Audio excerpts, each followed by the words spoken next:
To paraphrase Hunter S. Thompson, when you get locked into a serious beer collection, the tendency is to push it as far as you can.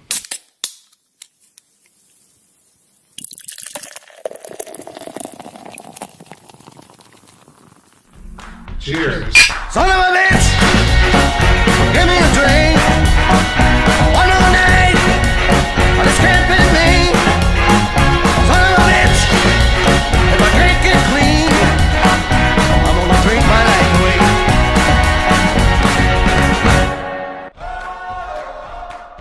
Welcome back to the Tap Takeover Podcast, and boy do we have a special one for you guys. Normally our production schedule is every 2 weeks we've got a new episode for you, so we're going to call this one a bonus. We're going to put a bow on the Milwaukee Beer Week experience that we had here at the Tap Takeover Podcast. It was pretty cool when Milwaukee Beer Week reached out to us to promote their events and help promote our podcast. It really was a nice collaboration on both of our parts. Here we are to talk about the unofficial start to Milwaukee Beer Week, which was Milwaukee's Stein and Dine at State Fair Park on April 22nd. Overall, the experience was pretty good. Just meeting new people, seeing old friends. I guess, what'd you think, Jim? It was a blast. The amount of rare and special release beers that were available across the whole city.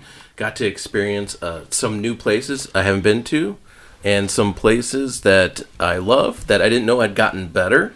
And the beer was fantastic. I know there's some controversy around Milwaukee Beer Week, and we may touch on that a little bit. But overall, I thought it was a fantastic experience and a great event and set of events for the city. Yeah, we definitely don't shy away from the controversy here on the podcast, so we will be touching on that. And, some people had some very strong words as far as Beechwood's involvement with Milwaukee Beer Week, calling it specifically Milwaukee Beer Week as opposed to Milwaukee Craft Beer Week. So we've got a lot of meat on the bone there. But, Andy, what were some of your favorite events? I think my favorite event was the Central Waters Tap Takeover at Bernhardt's. That was the best event of the week for me. Me and Jesus saw some good events on Thursday of Beer Week 2 at Romans. And we don't really remember those that well. It's a good thing though, but it's there's ups and downs. Still nice to see the whole city of Milwaukee, all the beer lovers come out to the different events. Yeah, there were so many just fantastic beers like you just can't get anywhere else. They came out for this week, and it was fantastic. I think it's exciting to try the new beers, but I think it was exciting for us as a group just to have some validation that we're doing something right because they want to team up with us. So I thought that was cool. Also, a lot of people that we met at these events have heard of our podcast, and we put our faces to the voices on the podcast. Yeah, that was one of my favorite parts about the week. Actually seeing some fans, hearing that the things that we're putting out there are being picked up by inquiring ears, and, people want to know about specific events in Milwaukee and special releases. They want to know, help me figure out what is the good beer, what is the not so good beer, because there's a lot on the shelves right now. So I think that's where we are really doing a service for the beer community, as well as just getting the word out there about all these amazing breweries and all these amazing people that are putting this beer out. So without further ado, let's get into some of the breweries that we spoke to. These are going to be interviews that are specific to the Stein and Dine, but we've got some old friends of the podcast, Raised Grain, Grumpy Troll, someone, this is my first time talking to them. Jim, I think you're a little more familiar with these guys. Yeah, I've drinking they're very old as far as brew pubs go. They've been around for a long time. Stopped out there many times on my way out to Mineral Point. It's a great place to go. Delicious beer, great variety. It was exciting to see them at Stein. And another one that you're pretty familiar with, the Delafield Brew House. I know you used to work out that way, right? Yeah, spent a lot of Friday nights at the Delafield Brew House. Great guys there. Solid core number of beers. A great fish fry. If you ever make it out to Delafield on a Friday night, it's a place to be. And Jesus, we've got a future interview in the works. Tell us about Vintage Brewing out in Madison. Yeah, it is exciting to make those contacts for future interviews, but I've heard of Vintage from the Firkin Fest a few years ago, first time. It's just going to be exciting to get them on board here. So without further ado, let's get into the breweries.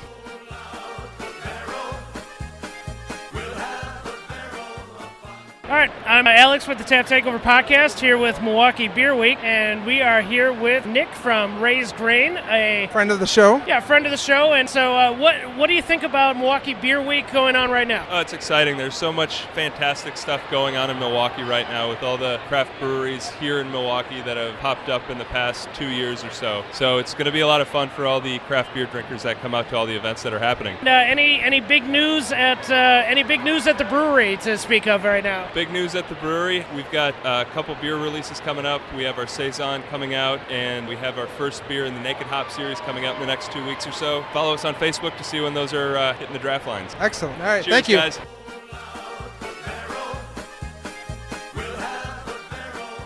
This is Andy and Jim from the Tap Takeover Podcast. We're here with Pete at Stein and Dine today from the Grumpy Troll Brewery and Restaurant. How you doing, Pete? Doing very well. Want to know, what are your thoughts on Stein and Dine today? So far, so good. Everything's been going really well. People are happy. It's been a couple of years since the Grumpy Troll's been here, so it's exciting to be back again and serving some good beer. So any plans for Milwaukee Craft Beer Week? For us, we're the other side of Madison, so it's a little bit tough to plan around that sort of thing. Not that I know of at the pub. Madison Craft Beer Week, Wisconsin Beer Week, we do those kind of things, but yeah. So the pub's done a lot of exciting things out in Mount Horeb. How do you keep up with the current trends? We leave that to the brewmaster. He kind of keeps an eye on what's going on in the world, and I think he enjoys making all kinds of different beers. We've got a few staples that are almost always on tap, and then he lets the other 7 taps rotate into whatever he feels like making at the time.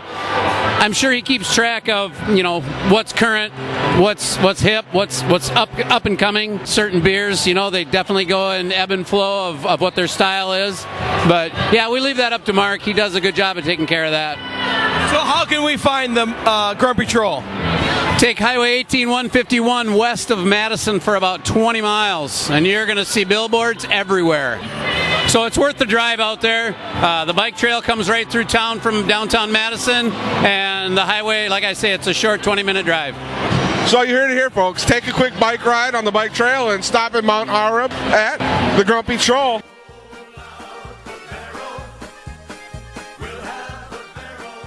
So Alex and Jesus here with the Tap Takeover Podcast and Milwaukee Beer Week, and I'm speaking with Ryan from the Delafield Brew House, assistant brewer. Awesome. So tell us about the event today. Tell us about Stein and Dine. Have you been having fun? What'd you guys bring with you? Well, this is my first event ever done for the Delafield Brew House. I think it's really great. A lot of people came out, gave us an opportunity to sell some of the beers that we're really trying to push.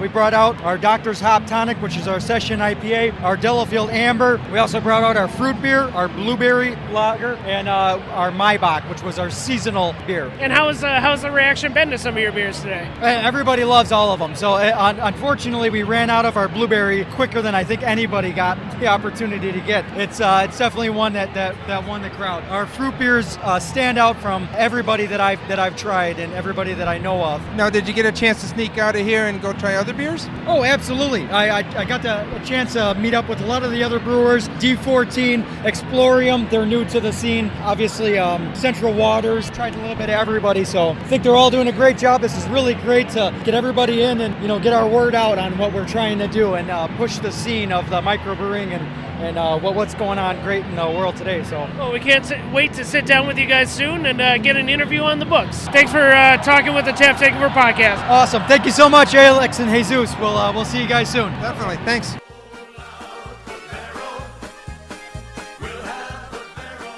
I'm Alex from the Tap Takeover Podcast. I'm here with Milwaukee Beer Week at Stein and Dine, and I'm speaking with Liz Braun from Vintage Brewing Company in Madison. Awesome. And so what do you think of the event so far? I think it's awesome. There's people here from all over with different types of things to offer, food, craft beer, liquor. It's great. And what can you tell us about vintage beer for our audience who's not familiar with you guys? Yeah, okay. So we are a local brewery in Madison. Everything is handcrafted. We have one brewmaster with one brewer assistant. Everything very creative. creative. Brewmaster comes up with stuff on the spot.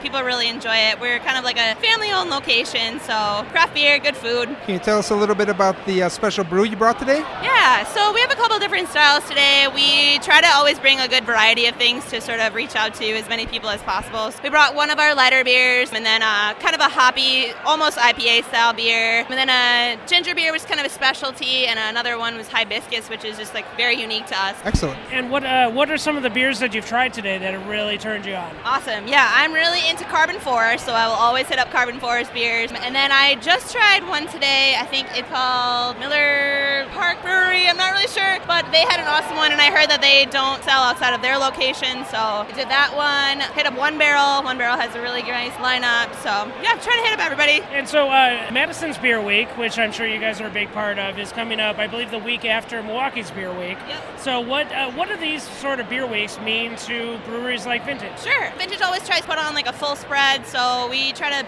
kind of do a little bit of everything. We're doing like a trivia game night at one of our kind of friend locations. We, at our own brewery, we're doing what we call the Big Barrel Torero. And so we bring just a bunch of beers that we normally don't have on tap out and have samples for everybody. So it's just a really fun week for everyone. Awesome. Well, thanks so much for talking with us. Thank you. Thanks, guys.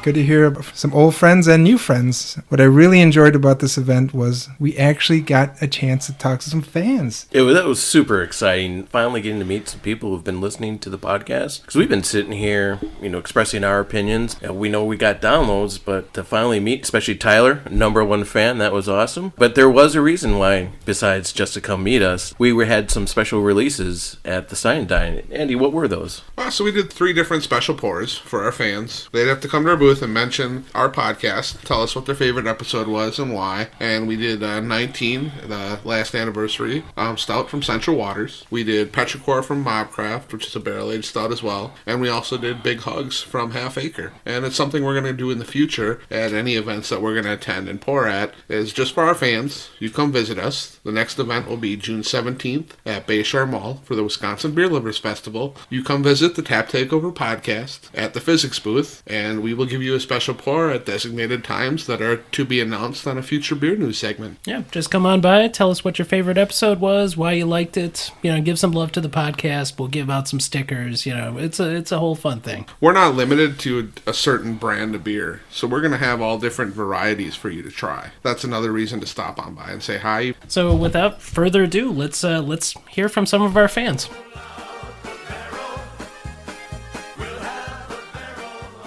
I'm Alex here with the Tap Takeover Podcast at MilwaukeeBeerWeek.com, and I'm here with Tyler. Tyler, and so you're a bit of a fan of the show. You've listened to the Tap Takeover Podcast. What's been your favorite episode so far? My favorite episode is definitely with the Half Acre guys and learning about the hops and the contracts with the hops that they have to go through. It's super interesting to know what a brewery goes through. You just think, oh, it's a brewery and they have an IPA, and you don't really realize what they have to go through as a business in order to make that IPA happen year over, for all the people that really like it. So absolutely. And so what's been your favorite beer here at the event so far? My favorite beer so far has definitely been the 19 that we popped with you guys. Good choice. Other than that, Tyrania has a bourbon barrel aged beer over there, and so does Central Waters. They have their bourbon barrel aged barley wine. Nice. So a fan of the bourbon barrel aged beers. Big into bourbon barrel beer, big into big beer. So. Nice. Yeah. So is this your first time out at Stein and Dine? In the past couple of years, yeah. Actually, it's my first time back here for a couple of years. I went to Wine and Dine a couple of years ago, and that was a great time. I remember the majority of it. So what brought you back, and what do you love about the Milwaukee craft brew scene? Sure. So I love that it's exploding right now, and besides all that, just the friends that I've met through collecting beers and knowing about limited releases around Wisconsin and surrounding states, kind of sourcing some of these beers has been the drive for me. I'm so I'm into the chase a lot of times. So I try to source beers and share them with friends when I can get a hold of them, you know. So a bunch of people that I'm here with today, we're in the same boat. Like, we just chase down some of these beers and we share them with each other. So we're here to celebrate, and it's also my birthday, so it's a good excuse to come out and maybe have a few more than I normally would. Fantastic, man. Well, happy birthday. Yeah, absolutely, man. Thanks. Yeah, great to meet you today. It was a pleasure meeting you, Alex. Yeah.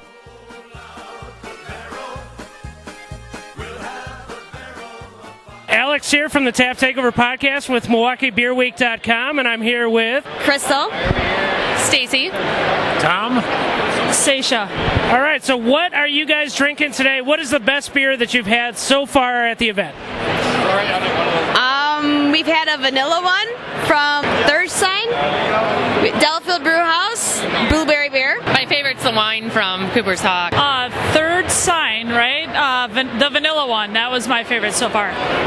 So is this your first event? And if so, what brought you out? And if this is your second time out, what keeps you coming out? First event, it was a surprise birthday present. Same thing. A surprise birthday. This is my first time here, but I've done quite a number of beer tastings within the Milwaukee area. And I'm here because, they brought me here for my birthday. So thank you. All right. And what do you love about the Milwaukee craft brewing scene? It's amazing. Yeah, lots of beer. Good beer. Variety. I love how it's evolving every year. New stuffs, new styles. It's amazing. I love it. All right. Awesome. Thanks so much. Thank you, Alex.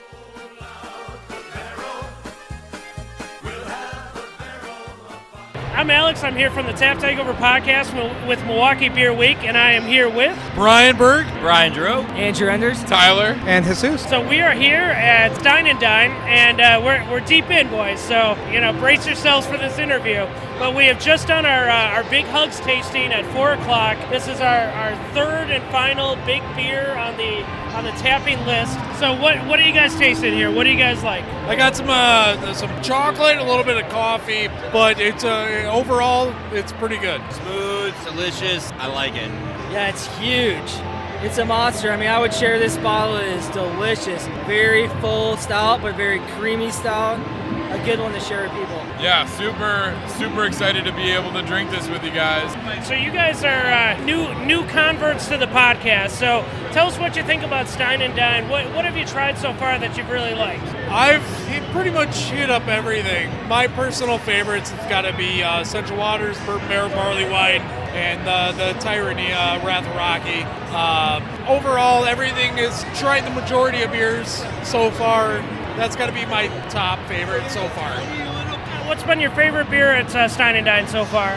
I've really appreciated Tyranny bringing the Wrath of Rocky, but you guys also had a 19. And if you've been a listener and listening, you can come here and drink it. And I came here and drank it, and I really liked the 19 from Central Waters. I think that was the best beer I've had here. And what do you guys appreciate about the Milwaukee craft brewing scene in general? What brings you back time and again to events like this? Location, proximity to my house. I like to be able to take a cab to places I go and drink at. There's so much that's happening, and there's a lot of places that's popping up every year, and it's just awesome to be able to see the craft beer scene just exploding. For me, I love it. I've been into it for a limited amount of time. They're just awesome to be able to try different flavors, different styles, and people's rendition on different flavors. Well, thank you guys so much, and check us out at taptakeover.com. Are you guys going to hit up any more Beer Week events? Yeah, I plan on heading over to Bernhardt's for the Central Waters Tap Takeover. Excellent. How about you? I wish I could with the family. It's going to be a little hard this week, but I'm going to do what I can. Well, for the full list, go to MilwaukeeBeerWeek.com.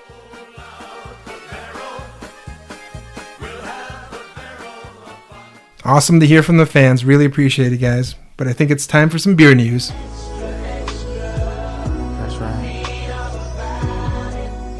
Now for this week's edition of Beer News. We have special guest, Coach Jimbo, with us today on Beer News. We have a special beer for Beer News this week. It Was All a Dream by Third Space Brewing. This tasty brew was released at their brewery last Friday. It is brewed with Denali hops and experimental hops known as HBC-438, which gives this IPA a super intense peach presence. Insider info we received was that all breweries, even the macros, were only allotted 22 pounds each of this experimental hop. Owners of Third Space acquired an additional 22 pounds from another brewery to make this brew possible. Third Space describes It Was All a Dream as super peachy with flavors of pineapple, passion fruit, and berries rounding it out. This juicy IPA shouldn't be confused with a New England style IPA. As co-owner Andy Gale puts it, we're not trying to chase the haze. You can find this brew at Third Space Brewery or any number of bars around the Milwaukee area, as they have pre-sold 30 plus barrels of it. You might want to check out the Beer Menus app on your smartphone because many bars are having events or tap takeovers surrounding this beer. We suggest checking out Hip Hop Night at Bernhardt's on Saturday, May 27th for their Third Space Tap Takeover. So what do you think, Jim? How is It Was All a Dream? It's very good.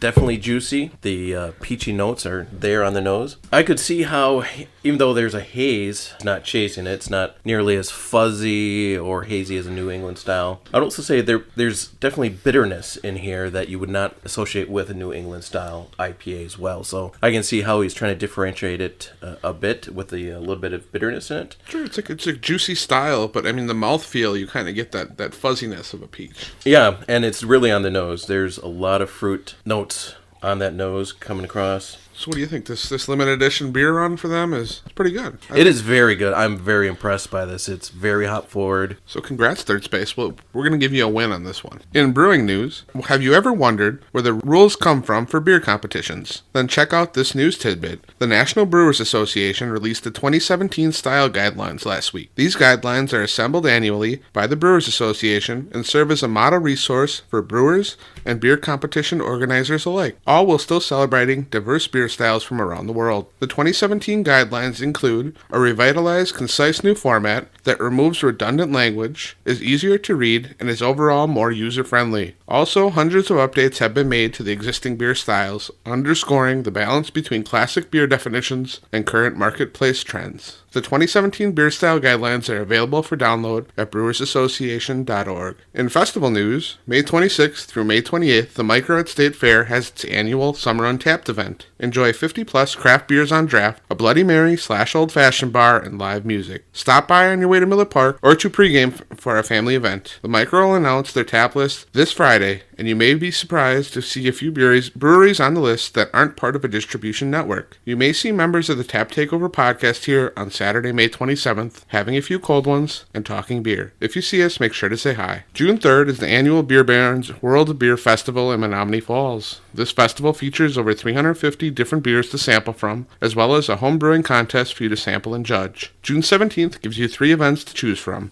The top of the list is the Wisconsin Beer Lovers Festival at Bayshore Mall in Glendale. This is always a great event featuring breweries and restaurants from all over the great state of Wisconsin. You will find some of the Tap Takeover podcast at the physics booth for this event. Stop by to talk beer, sample some beers, and stay tuned for times of special tastings the guys will be pouring on a future beer news segment. Also on the 17th, Good City is having a live music and beer event at their brewery. Jam to some tunes and enjoy not one but 2 special release beers. The Fermentorium is also having a live music and beer event at their brewery in Grafton. This has been the Tap Takeover Podcast Beer News. That's right. All right, thanks for the beer news, Andy, with special guest Jimbo. Now we're going to get a little controversial. Alex, what do we got here? Well, this was a really interesting development that we kind of came across when we were doing these interviews at Stein and Dine. We had gone into this thinking that everything about this week was Milwaukee Craft Beer Week. You know, it's all craft beer. Everything that we saw out there was craft beer. What we didn't understand was that this is an event put on by Beechwood Distributors, which is a distribution arm of AB InBev, the Anheuser-Busch Corporation. There is a bit of controversy with independent brewers coming up against the hard wall that is the national distributors, the national producers, you know, the big boys, basically. Macro versus micro beer. Anytime that those two groups intersect, there's going to be a little bit of friction because one is trying to do a global branding and the other is trying to do a very community-oriented sort of a beer brand. I think it's really interesting, and we're going to let some of these folks speak for themselves. D14 and Tyranina kind of reminded us that it's not Milwaukee Craft Beer Week. Third Sign Brewing, who we got an interview from, unfortunate to say, is now out of business, partly because of some of the distribution issues that they ran into. They were basically the brewing front for Octopi, who does a lot of contract brewing, and Third Sign was their own version of a brewery. The fact that they had to close because of some of these distribution issues really it's kind of sad, but it is some of the realities of business sometimes. We're also going to speak with Bruno at the Palm Tavern, who had some interesting insights into what Beechwood can do for a bar when they want to have a big event, holding, barrels aside for that event. And we're going to talk with Maggie from Girls Pint Out. Actually, she'll be in a future interview with us. We're really looking forward to that one. But she had some very strong opinions on the Beechwood distribution as well as Milwaukee Beer Week. So we're going to let them kind of speak for themselves, but I just want to go around the table before we do these interviews. And what do we think? Jim, you want to start us off? I do want to soften the blow a little bit in that this year in particular, Beechwood opened up Milwaukee Beer Week to a lot more independent brewers and places. So in the past, where it had been far more strictly Beechwood distributed to places as well as Beechwood distributed breweries, they did open up Milwaukee Beer Week and try to be slightly more inclusive. But there is understandably that friction that you have this large AB InBev place trying to prevent places from growing in the craft beer segment. I just thought it was an interesting. This is that gray area where we shifted from Stein and Dine, which was a more inclusive event, and for us, we were naive. We didn't know what really was going on, and when we started thinking that this is a great event for the unofficial kickoff of Beer Week, I was just taken aback at hearing some of the reactions. And that's the thing, is it was unofficial. Right. It was Stein and Dine is sponsored by the Shepherd Express, whereas Milwaukee Beer Week is sponsored by Beechwood Distribution. So it's all Beechwood products that are part of Milwaukee Beer Week. If someone like Lakefront, who goes through Capital, wants to have an event, they can't say it's part of Beer Week in Milwaukee. Those salespeople have quotas that they have to meet too, and that's where someone who, like Octopi with a Third Sign, is going to fall by the wayside because they're not getting the representation they feel they need. All right, so let's hear some of the thoughts of the people that we interviewed, and then we'll get into our own.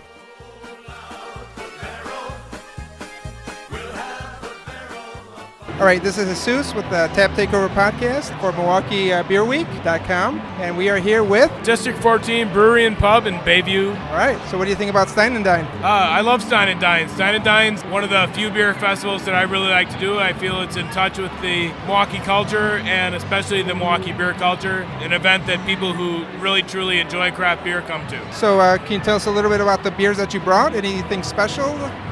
Sure. I brought 3 different beers. I brought a Belgian Blonde that was a one-off I just released about a week ago. Strong Irish Red that was actually a St. Paddy's Day release, and I kept that in the Firkin, saved it for this event. And then I also brought out my new Kung Fu, and Kung Fu is a series I've done 5 different beers of. Kung Fu 2, Kung Fu Tree, Kung Fu, New Kung Fu for You, and New Kung Fu has been I couldn't come up with something for 5, so it was just I just stuck with New Kung Fu. So why Kung Fu? Kung Fu because it's an English-style beer, but it's infused with pineapple, curry, ginger, and Thai dragon pepper. Super delicious. Very, very nice. Awesome. So did you get around and check out other beers? Any favorites? My favorites from the others? I really like what Bavarian Brewhouse had going on. I had really great beer from Sand Creek. It was very, very tasty. It was a spiced imperial barrel-aged chunk of love. I don't know. Oh, actually, I had one of Enlighten's beers that was fantastic, too. Excellent. Well, so what does Milwaukee Craft Beer Week mean to your brewery? Well, oh man. Well, it's not Milwaukee Craft Beer Week. It's Milwaukee Beer Week, and it's run by a distributor. It has nothing to do with Milwaukee Craft Beer. That's what I'll say about that. And we appreciate that. So thanks for your time. You're welcome.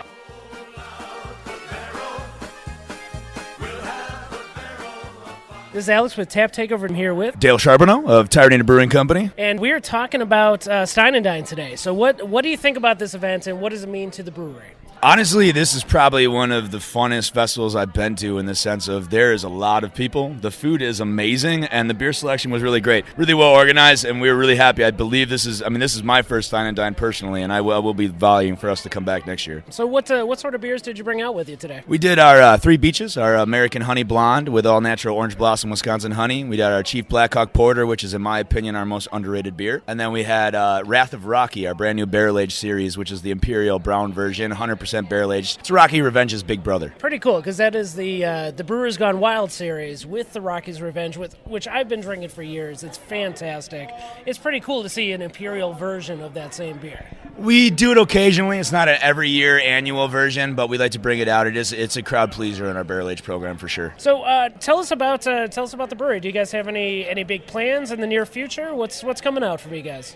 Well, the brewery itself, we're currently working on a super secret project on a separate location, which we might be announcing over the next year or so. But other than that, like immediately, we got a really great dog wash charity event for coming up in the future. We'll be at Crafts and Drafts tomorrow. We just submitted our plans to pretty much double the size of our patio this summer and include a stage. So we do a lot of great live shows every Friday and Saturday night, and now we're going to have a full covered stage for the band so we can actually do it a little bit more inclement weather. And so yeah, great times. Definitely come on out and visit Tyranino. And when you're ready to break that big news, the Tap Takeover Podcast is all set. Sounds good, brother. We'll hit you up. All right. Thanks for checking us out. No problem.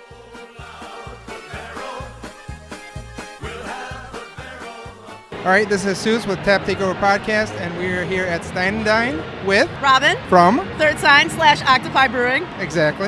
So what do you think about Stein Dine so far? Super fun. This is my first time working as a vendor versus just being a drunk out on the floor. So it's really nice. It's nice to see all the people here asking a lot of questions, enthusiastic. They care about what they're drinking, which is kind of nice from a day-to-day basis here in Milwaukee. So what did you bring today? We brought our delicious Forest IPA. We also brought our Grapefruit Jungle IPA and our new Pilsner from this year, the Unique Pils, UNIEK, and also our Madagascar Vanilla Mild Ale, which sold out or ran out very, very quickly. Now, did you get a chance to sneak out and maybe try other beers? I did. A few of them, but... Any favorites? The smoked lager from Lakefront. My turn, Nathan. Oh, yeah, that is an excellent one. Just came out, yeah. So we've heard a lot of talk this week about some possible issues with your distributor and how you guys might be moving out of the Madison market because of that. Can you give us a comment about that? As somebody who is not directly dealing with it, my understanding is yeah, there's a dispute with the distributor in the Madison area.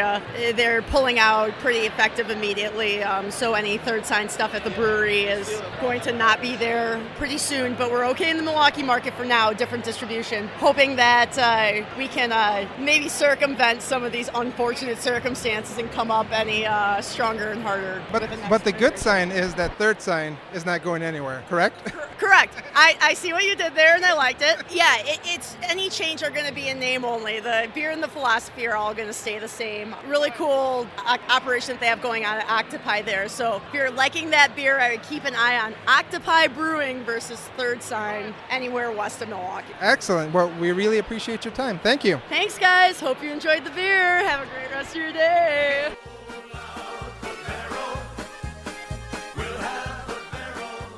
We're from the Tap Takeover Podcast, and we are here with Maggie Skinner of Milwaukee Girls Pint Out. All right, Maggie, what are your takes on Milwaukee Craft Beer Week? Well, Milwaukee Craft Beer Week is essentially owned by Beechwood, the distributor, and though they have like 90% of the brands, cheers to them, they do their thing. The rest of us will have to embrace the rest of Milwaukee in a different way later or during that week. So where should listeners go if they really want to embrace craft beer in Milwaukee Craft Beer Week? If you're doing it during Milwaukee Craft Beer Week, or as people in the industry like to call it, Beechwood Beer Week, yep, I said that. You will have to go to, like, everybody's supporting them, which is great, and they should, because they hold a lot of Milwaukee brands and also some really amazing brands. So, hit up, there's always Stubbies. Rumpus Room always holds a lot of good ones.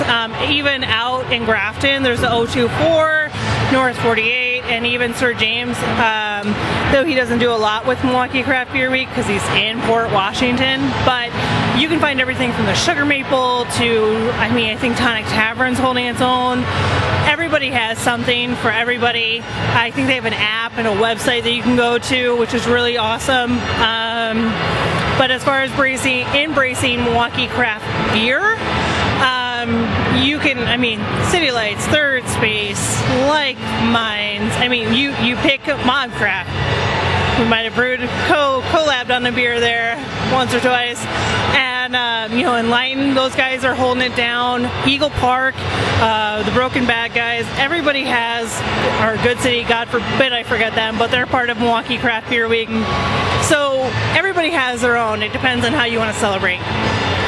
So you're saying outside of Craft Beer Week, everybody in Milwaukee should support their local brewery. So Maggie, thank you for the great couple minutes. Can you give us give a little shout out, because we're going to actually be recording a full episode with you in a couple weeks here, and from the couple minutes we got right here, we're super stoked about it right now. Yeah, so there's this thing called Tap Takeover Podcast, and we will be doing on the nerdiest day in 365 of May 4th.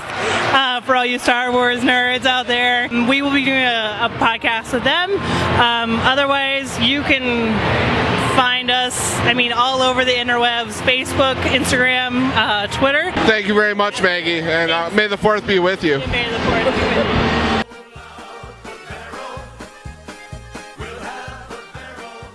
All right, this is Jesus along with Andy for the Tap Takeover Podcast and MilwaukeeBeerWeek.com. We're at Palm Tavern located at 2989 South Kinnickinnick Avenue in Milwaukee. We're here for a night of barrel-aged beers featuring New Holland, New Belgium, Central Waters, and many more. We're pleased to be joined by Bruno, owner of Palm Tavern. So Bruno, this is your 3rd annual? They tell me, yep. All right. So how did you guys get involved with Milwaukee Beer Week? Well, I was contacted by Beechwood, the distributor. We saw a lot of beer, so they wanted us to sell some more beer. So we got called in. You guys have a pretty impressive lineup. Thanks. Is that something that you've stored, or is it something that Beechwood has reached out to you like, hey, we have this available for your night? This is all stuff that Beechwood had available for me. Fantastic list. So have you been to any other events this week? I have not yet. Oh, no, that's not true. I went to Unibrew at Vanguard Tuesday, which was a lot of fun. So between that event and your event, what's the favorite beer you've tried so far? I'd say the Jacobin's Creek, beautiful Belgian cherry ale. Sour cherry ale. What have been the heavy hitters for your tap list tonight? Oh, definitely the Oscar Blues 1050 barrel aged. That's a real rare beer, beautiful. And the Bell's 30th anniversary barrel aged. You had a pretty special one in bottles that you were taking out with the cork remover. Oh, yeah, that's right. We had Cantillon Goose too. Quite wonderful. So for anyone who has not been at Palm Tavern, so what can you expect when you come in here for the first time? Well, we sell ourselves as a world beer bar. We do a lot of Belgian beer, a lot of American beer, some German beer, a little bit of everything, and we have a lot of whiskey. So if you enjoy whiskey, this is the place to come. And how often does your tap list get turned over? Constantly. There's only 1 or 2 things I keep on all the time. Everything else is rotated. Everybody can find you on social media and beer menus? Beer menus should be on there, Twitter, Facebook, all that classic stuff. Well, thanks for your time, and for a complete list of events, go to MilwaukeeBeerWeek.com. Thanks, Bruno.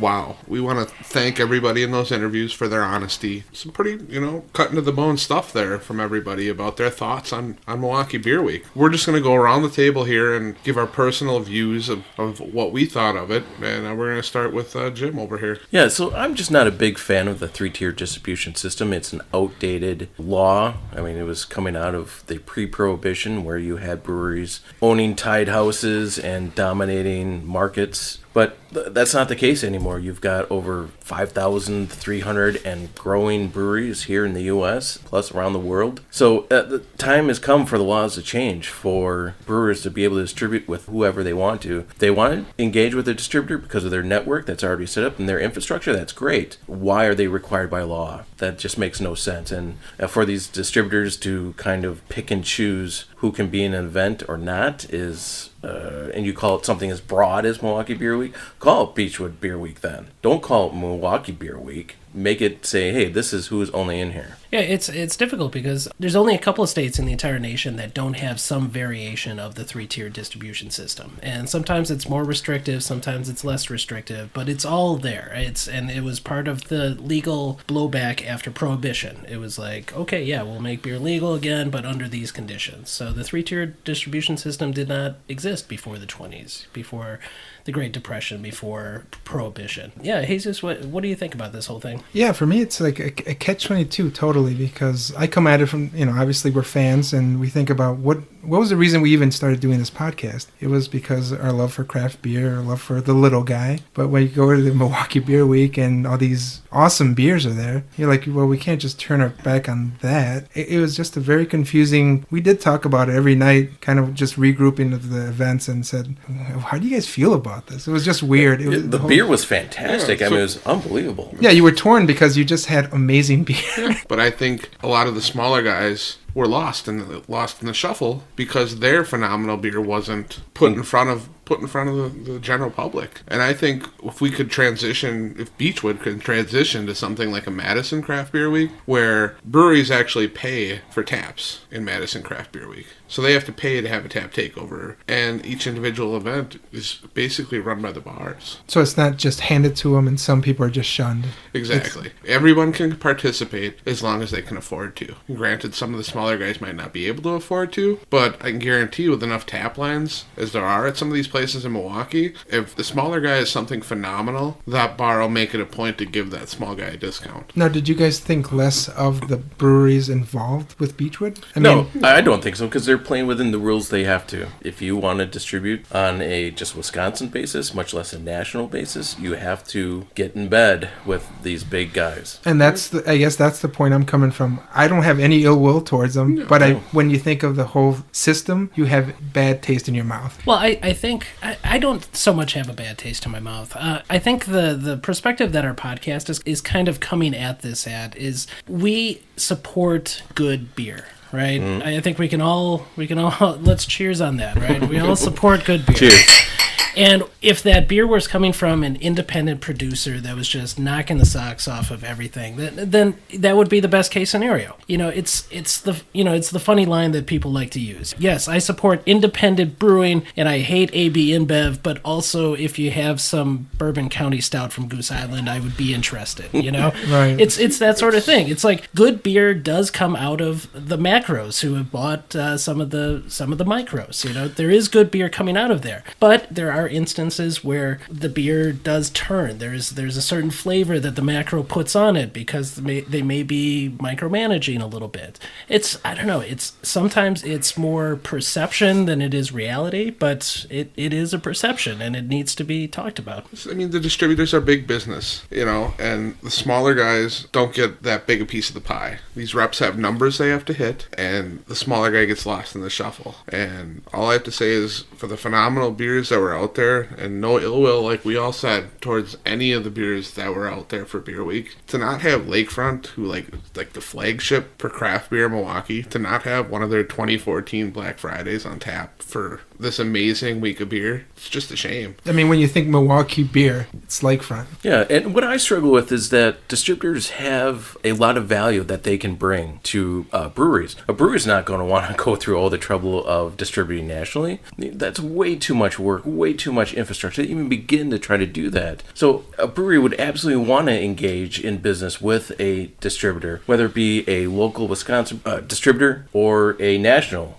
such as Beechwood. So they bring a lot of value, but why force people to pick and choose, first of all, a distributor? The other thing is that distributors actively politically work against changing laws, and that's where I really struggle, is because they provide value. They should focus on the value they provide to brewers, not force brewers to have to work with them. I got a question for you guys. So do you think you would feel differently if it was called Beechwood Beer Week instead of Milwaukee Beer Week? The connotation would definitely be different. I guess that's the thing that bothered me, because it really did, and I think you referred to it a couple of times, Milwaukee Craft Beer Week, because that's kind of like what everything was pointing towards. Yeah, it's hard not to introduce craft into that sentence, right? Yeah. It's hard to just say Milwaukee Beer Week, because that has a certain connotation. Milwaukee Beer Week, I'm sure back in the 50s and 60s was Miller Blatz, right. Schlitz. Pabst. It was all of those.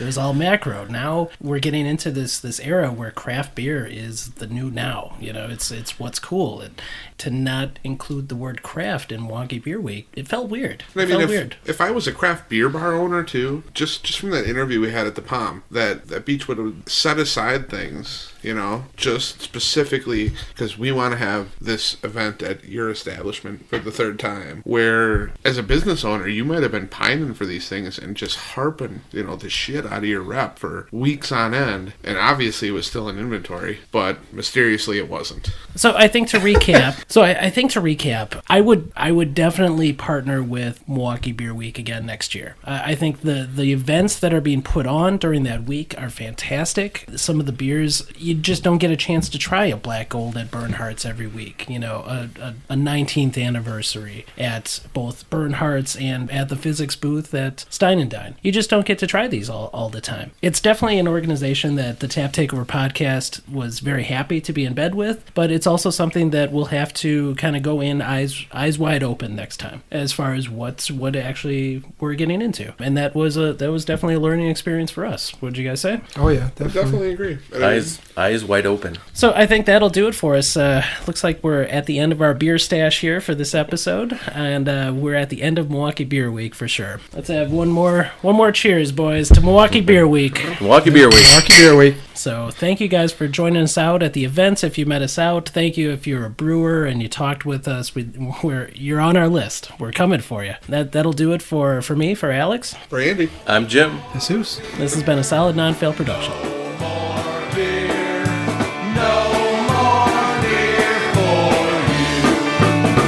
He said there's no